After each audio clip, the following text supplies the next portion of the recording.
All right, hello class, welcome back. Today we are going to be learning about our skin. So I am going to present my screen with you. You guys should be following along with me. You would be in your Google Classroom, the weekly slideshows. And then when you're on this week's slideshow, you were in Friday's lesson. When you click here for the assignment, it's going to be attach a Google Doc. You're going to answer the do now question and then take some notes. So I'm going to go ahead and open the lesson. So as you're opening a Google Doc, the name of your lessons are skin, your do now question. In a complete sentence, tell me, how do you take care of your skin currently? What do you do to take care of your skin? So whether it's obviously, I hope we bathe it all the time, and we're gonna learn when you bathe it, you don't wanna like scrub it to death. We'll learn about that. Are you moisturizing it? Are we putting sunblock on? Maybe you wear hats. Are you taking care of all issues of your skin? All right, we're gonna go ahead and move on. So what does your skin do? Your skin is actually the largest organ of your body. A lot of people don't realize your skin is an organ. We think about like our heart, our lungs, our liver, but your skin is the largest organ of your body, which covers from your head down to the bottom of your feet. It's about 20 square feet. What does your skin do? It protects us from everything, right? From microbes, elements. Think there's constant dust, particles in the air. Your skin is your first layer of defense. That's why if we ever have a cut and opening in our skin, it could get infected. Okay. Your skin also helps regulate your body temperature, and it lets you feel heat, cold sensations. There are some disorders of the skin which people might not have these nerve receptors in it, but thankfully we have the ability to feel the sensations. All right, next slide. So there's 3 layers of your skin. The first layer is the outer layer, which everyone sees. That's called your epidermis. Whenever you guys see the word dermis, that's skin. You go to the dermatologist, that's the skin doctor, right? Someone who studies skin. So dermis is skin. Epi means the top, the high, the uppermost portion. So when you see this, like, what does that mean? Dermis is skin, epi's the top, right? So epidermis is the outermost layer of your skin. This is what provides that waterproof barrier. It creates our skin tone. This is like your skin's natural defense, right? That's why if we ever have a cut in it, we want to make sure we get it cleaned out and get it covered up, because we don't want any bacteria to go in. It could cause infections. And then once it gets into our skin, it gets into our bloodstream, and then more issues could come because of that. All right, the second layer is the dermis. It's just flat called the dermis. So if you look in this picture down here, the top layer is your epidermis, right? And then the middle layer is your dermis. Now, in your dermis, you have all your nerve endings, your blood vessels. That's where your hair follicles start to grow out. That's where our sweat glands are. If you go back to our teeth, we talked about the 3 layers of your teeth: your enamel, your dentin, and your pulp. Remember, the pulp was the part that had all the blood vessels. I said that would probably be the most important part for me. Well, that's what's happening here. This happens just being the second layer, is the dermis. You have those blood vessels. So when you guys eat healthy foods, it goes through these blood vessels and it goes in the second layer. That's how it feeds your skin. When something hurts you, maybe I have a little sticker, right? I'm talking about, like, you guys know, live in the country, a sticker. I have those little prickly stickers and I poke you with it. You're not going to be sitting there like, oh, that felt good. No, it's going to hit a nerve ending. You go, stop doing that, right? Your dermis has those nerve endings that let you feel those sensations. Like I said, it's where hair grows and your sweat glands. We'll talk about more about sweat glands here in a second. This part of your skin is tough and stretchy layer. Now, the third layer is the very bottom part, is your hypodermis. So like I said, the word dermis is skin. Hypo means under, below. So like if someone has hypothermia, they're under their body temperature. Hypodermis is the lower level of your skin. So if you see down here, it's the yellowish area. What is your hypodermis? It is more fatty tissue and all your connective tissue. This is what helps us absorb heat. It helps us stay warm, especially these last few days. Hopefully our hypodermis was doing what it's supposed to be doing, and it helps you avoid shock as well.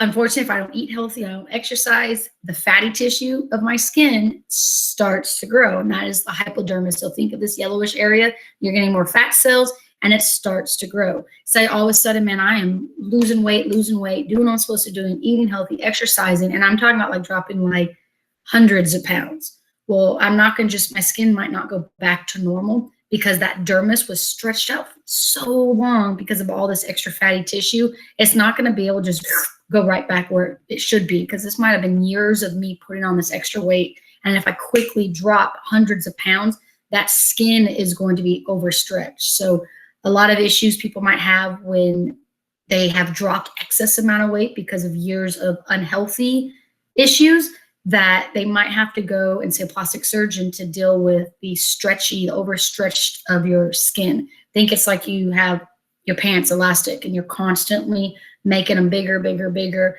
And then you say, okay, well, I want them to fit now. And you put them on, you lost weight. They're not going to hold up. Well, it's very similar to our skin. It could stretch back, but not fully if it's been years and years of years where this hypodermis has overstretched it. All right, so your 3 layers is your epidermis at the top, right? That's more the waterproof natural barrier.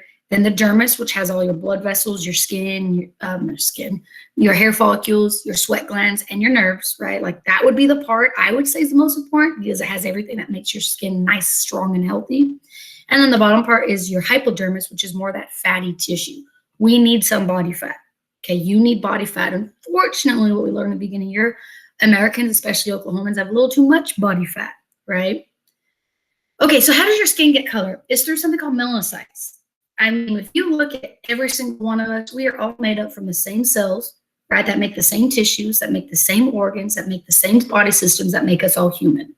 The only difference might be is our skin color, right? The only thing that it entails is your melanocytes. So if you ever heard the word melanin, the darker your skin, the more melanin you have, right? So people who might have really, really light skinned, or some people who might be albino.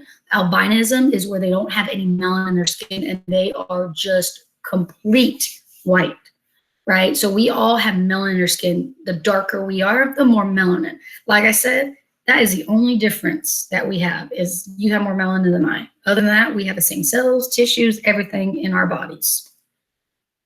All right, next. What's cool about your skin is, like I told you guys, you're constantly growing. If I break my bone will try to heal itself up. I talked about your taste buds. If I burn off my taste buds, it will hopefully after a few weeks start growing them back. Same thing with your skin. It is constantly growing. Every 2 weeks to a month, you have like a new level of epidermis. So you have old skin cells dying off. So every time you guys wash, you're washing off some dead skin cells. Say if I scratch my arm right now, it might look like it's ashy, but I just scratched off dead skin cells. That's what's the crazy thing too, is I watch a lot of crime story shows. If I get in a defensive fight with someone and I scratch them, I could have their skin cell DNA underneath my nails. That's how quick your skin cells can rub off. Now, something you might be like, ew, nasty about it. Every minute of the day, we lose about 30 to 40,000 dead skin cells. Maybe when you put on your jacket or I put my sleeves up and down, I'm shaking off some skin cells, right?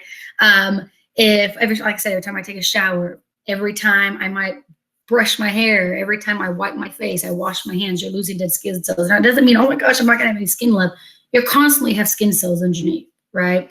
Now, unfortunately, if I get in an accident and my skin burns off, right? Or if I have a really bad, gnarly injury and they got to remove part of that, my skin might then take a few weeks to grow back. You're not going to see new skin. Depends on the actual trauma to your skin cells. But everyday trauma, your everyday injuries, you're not going to see just bone or muscle there. So when you think about it, it's 9 pounds of skin we lose a year. That's why they say whenever you buy new mattresses, say you have a mattress and they say within like 10 or 15 years, you like typically want to change out your mattress. Say I buy a mattress and say it weighs like 50 pounds. Well, 10 years from now, it's going to weigh a little bit more than 50 pounds because, like I said, it might sound a little gross, but you have dead skin cells. Every time you move around your bed, you roll around, you're shaking off some of these skin cells. So your mattress is going to be a little bit heavier because of these dead skin cells. All right. Okay, now we're talking about our sebaceous glands. So these are your skin's natural oil. We have natural oil. Some of us have a little bit more than others, but your skin needs natural oil. It's like its own natural lubricant. So this is in the second part of your skin, the dermis, right? And as you can see, this is a hair follicle, and you got 2 sebaceous glands next to it. Your hair and your skin have natural oil in it. Like I said, some of you guys might have a little bit more than others. I know when I moved here from California, I notice I have more, my hair gets oilier out here because of the humidity compared to back home, right? So the main point of this, it keeps you lubricated and protected, and we need these sebaceous glands. Okay, let's talk about pimples. This is like the gross part.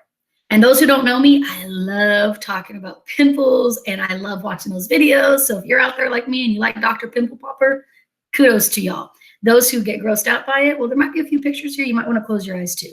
Anyways, so how do pimples form? We all get them, right? You might get pimples because it might be your hormones, puberty usually. It could be a skin irritation. It could be, unfortunately, we all heard of maskne. We're wearing our mask all the time, and maybe you don't wash your face and you're sweating a lot. You might start noticing pimples forming.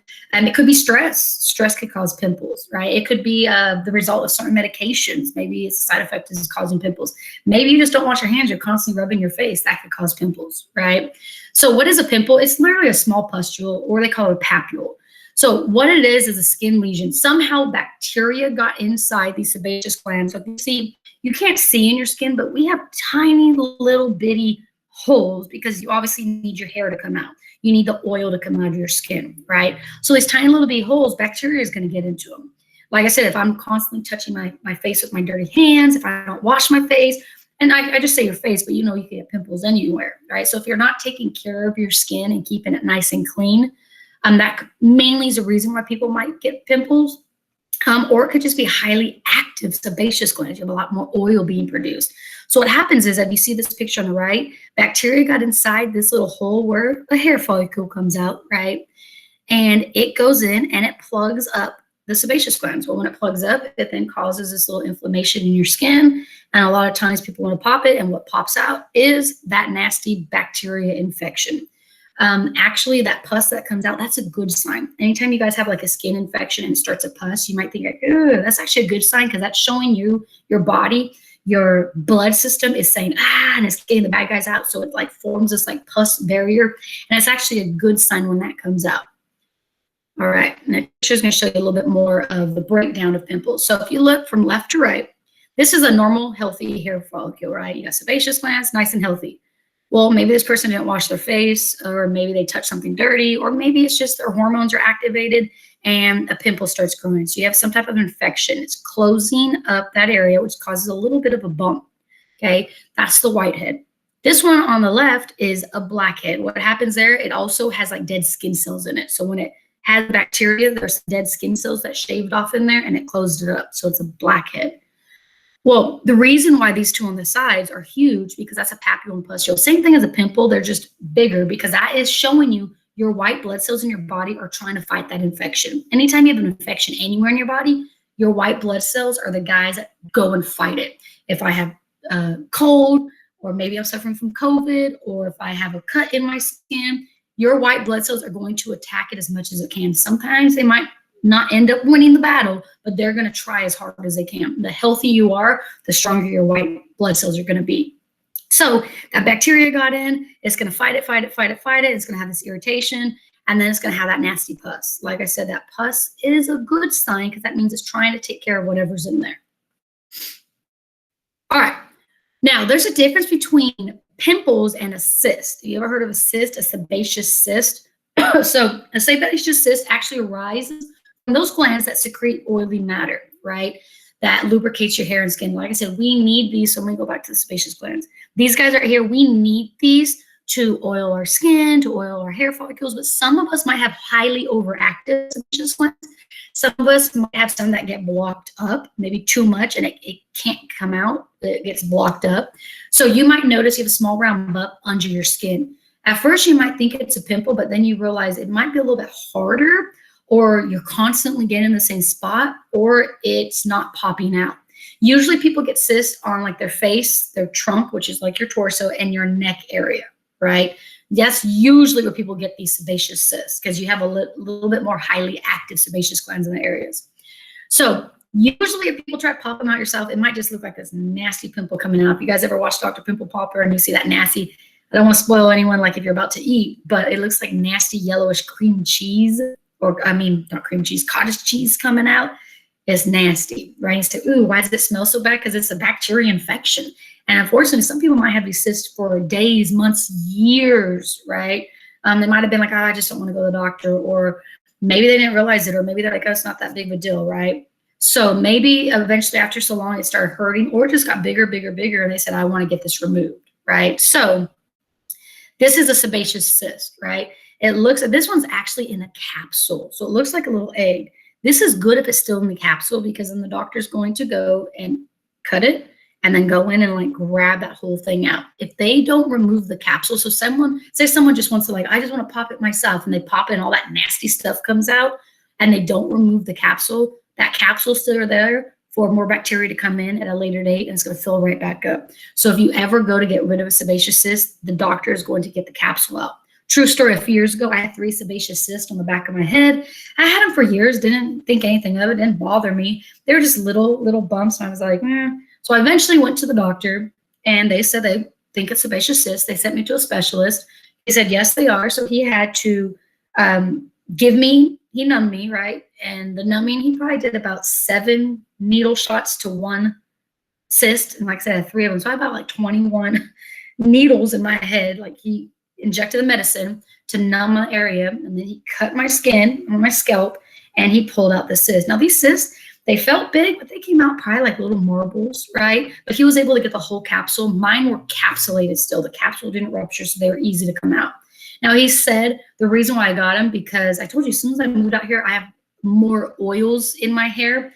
He said I just have highly activated sebaceous glands. He said I'm probably more prone to get them, that they might come back, but probably not as much because he got the capsule out. But I haven't had any issues with them since.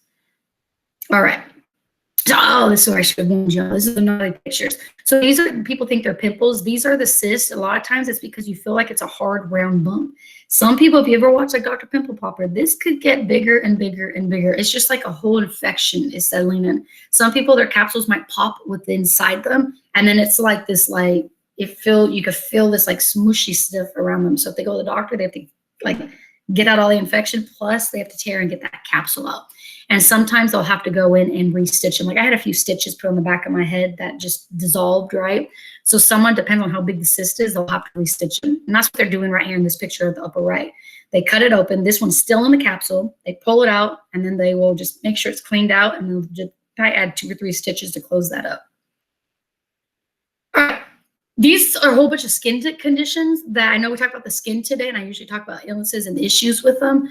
But we are going to have a disease unit in a few weeks, and I will be talking about the majority of these in that unit. So I'm leaving these for then. If you have any questions on them, I'll answer them in that unit. The last 3 slides are 5 ways to take care of your skin. Go ahead and write these down. 1, protect it from the sun. I don't care if you are light-skinned or dark-skinned. It doesn't matter how much melanin we have in our skin. We have to protect it from the sun. Okay, you might think, not a big deal. Well, I used to be like that, and now I'm noticing my skin isn't as soft, you would say, as it usually was. We got to take care of it. Put that sunblock on, wear a hat when you have to. If you ever see me outside mowing the soccer field in the summertime, man, I am long sleeved up because I want to make sure I'm taking care of my skin. As hot as it is, my skin's so important. Don't smoke. A lot of people who smoke, what actually happens when you smoke, we'll learn the nicotine actually closes your blood vessels. Now think you have blood vessels in your dermis. Your blood vessels everywhere, we learned, but in your dermis is what keeps that dermis nice, strong, and healthy. Well, if your nicotine closes the blood vessels, it's not getting enough blood flow to the skin, so you're more likely to get it wrinkled. You're more likely not to have stretchy skin, right? What else you do? It says limit like your bath time. Like when you're taking showers or baths, avoid hot water, because that's really not good for our skin. Make sure you're avoiding like really strong soaps. You don't have to like scrub your skin, kill yourself. I mean, we want to bathe, right? Get all the dirt and germs off of us and make us smell good, but protect it by treating your skin gently. It says shave carefully. Technically, they say when you shave, you want to shave with the hair. So say my legs, my hair's growing downward, then I should be shaving in a downward manner. If you shave upwards, which I know most of us do, it actually like, you don't feel it, but it's like ripping the hair out of our skin, so to speak. And this is moisturize your skin, especially those of us who have really dry skin, moisturize it, right? If you don't like one moisturizer versus another, there's so many different lotions and moisturizers out there. You want to keep yes, we have sebaceous glands to keep it moisturized, but some of us might not make enough, so you want to add that extra moisture, especially now we're getting in our drier months, our cold winter months. We want to take care of that skin. The last two, eat healthy. I told you guys, when you guys eat healthy, you have younger looking skin, right? You have that soft baby skin.